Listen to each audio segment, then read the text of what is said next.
જય ગૌ માતા. હેલો પશુપાલક મિત્રો, હું છું મૂળજીભાઈ જોશી, તમારો હિતેજ છું અને પશુપાલન વ્યવસાયનો સલાહકાર અને માર્ગદર્શક. મિત્રો, આજે મારે મહત્ત્વના 3 વિષયો વિશે વાત કરવી છે. 3 વાતો કરવી છે મારે આજે. તો એક વાત છે આત્મકલ્યાણની. તો મિત્રો, ગુરુવારના દિવસે ગાયને ગોળ ખવડાવીએ તો શનિ, રાહુ, કેતુ કે કોઈ પણ ગ્રહ નડતો હોય તો તેની નડતર બંધ થઈ જાય છે, નાબૂદ થઈ જાય છે. અને એક વાત એવી છે કે ગાય છે તે પોતાના શિંગડાની અણી દ્વારા સૂર્ય શક્તિનું અવશોષણ કરે છે, શોષણ કરે છે અને પોતાના શરીરની અંદર એ સ્ટોર કરે છે. એટલે ગાય માતા સૂર્ય ઉર્જાથી ભરપૂર છે. અને આપણે સાંભળ્યું પણ છે કે ગાયના શરીરની અંદર 33 કરોડ દેવતાઓ વાસ કરે છે.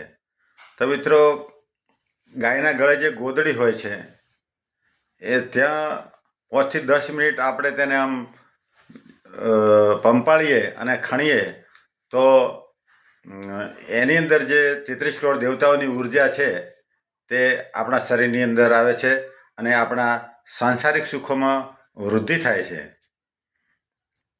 બીજી વાત કરવી છે મિત્રો બાળકોની, જે ખૂબ જ અગત્યનો મુદ્દો છે કે બાળકોનું શિક્ષણ.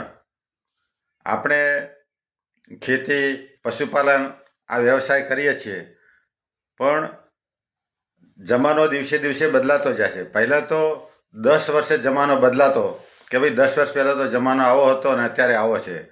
પરંતુ પશુપાલક મિત્રો, અત્યારે તો રોજે રોજ જમાનો બદલાય છે અને કૂદકે ને ભૂસકે નવી શોધો થાય છે, જીવન ધોરણ બદલાતું જાય છે રોજે રોજ. તો એ બધાની સાથે તાલ મિલાવવા માટે આપણા બાળકોને આપણે યોગ્ય શિક્ષણ આપવું જોઈએ. જો બાળકોને શિક્ષણ નહીં આપી શકીએ તો ભવિષ્યના નવા જમાનામાં આપણા બાળકો સમય સાથે તાલ મિલાવી શકશે નહીં.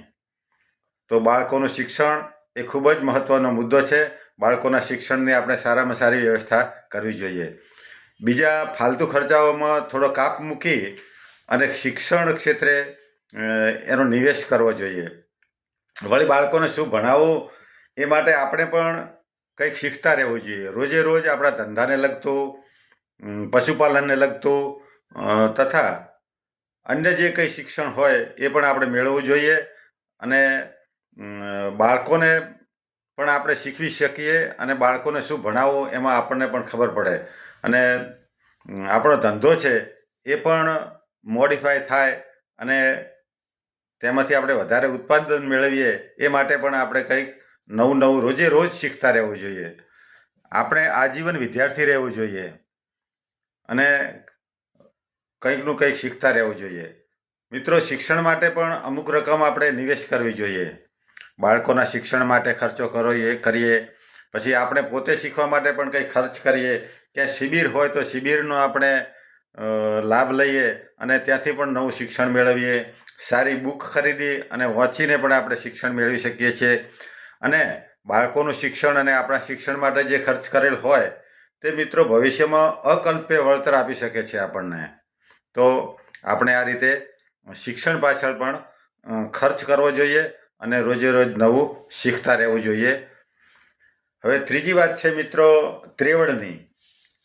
ત્રેવડ એટલે કે બચત. ત્રેવડ ત્રીજો ભાઈ છે, આવી કહેવત છે.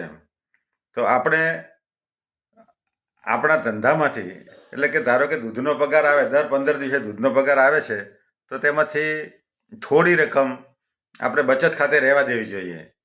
અને 6 મહિના કે વર્ષ પૂરું થાય એટલે એ બચતને યોગ્ય જગ્યાએ આપણે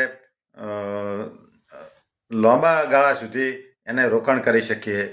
અને અત્યારે તો ઘણા બધા ફંડ ને એ બધા છે, મ્યુચ્યુઅલ ફંડ ને એ બધા આપણને સારું એવું વળતર આપતા છે. ETF છે, FTF છે, FD છે, બેંકોમાં FD કરાવી શકીએ. આ રીતે આપણે એનું વળતર કરવું જોઈએ, રોકાણ કરવું જોઈએ.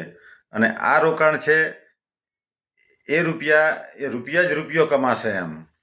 રૂપિયો આપણો જે રોકેલો હશે એ રૂપિયા કમાશે. તમે સૂતા હશો અને તમારી બચત છે એ કમાતી હશે. તો મિત્રો અવશ્ય જે કંઈ બની શકે તે આપણે બચત કરવી જોઈએ અને એ બચત ભવિષ્યમાં આપણું બહુ મોટી મૂડી થઈ જાય છે. તો મિત્રો આપ સૌને એક સલાહ કે વિનંતી જે ગણો તે આપણા ભવિષ્ય માટે આપણે બચત પણ અવશ્ય કરવી જોઈએ.